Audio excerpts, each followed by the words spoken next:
విద్యా సంస్థలు విద్యార్థుల నుంచి ఉచితంగా డబ్బులు సంపాదించారు, ఉచితంగా విద్య చెప్పట్లేదు, వాళ్ళు డబ్బులు తీసుకుంటున్నారు. దానికి వాళ్ళు ఖచ్చితంగా రైట్ ట్యాక్స్ పే చేసే విధంగా మీరు చర్యలు ఏం తీసుకుంటారు చెప్పండి.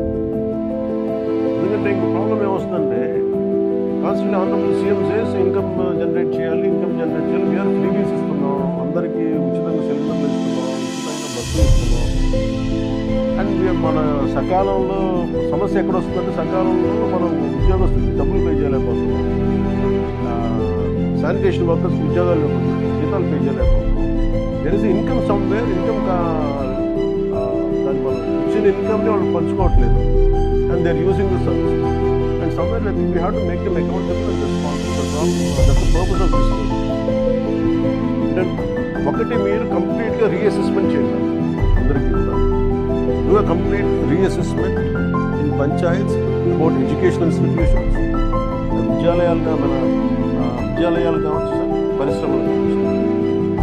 ముందస్తు చర్య మొదటి విడత అంటే ఎన్ని పరిశ్రమలు ఉన్నాయి ఒక పంచాయతీ పరిధిలో, పంచాయతీలు ఎన్ని పరిధులు ఎన్ని పంచాయతీలు ఉన్నాయి,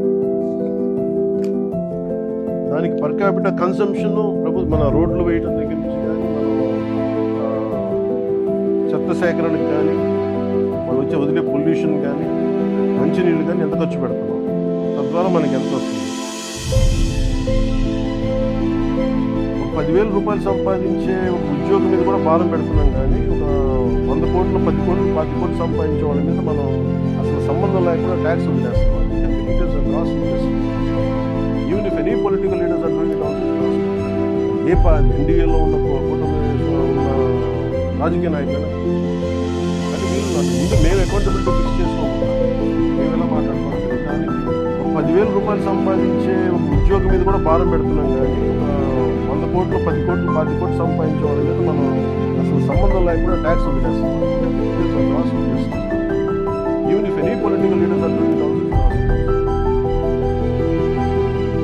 ఏ ఎన్డీఏలో ఉన్న కూటమిలో ఉన్న రాజకీయ నాయకులైనా అంటే వీళ్ళు ముందు మేము అకౌంటబిలిటీ ఫిక్స్ చేసుకోకుండా మేము ఎలా మాట్లాడుతాం.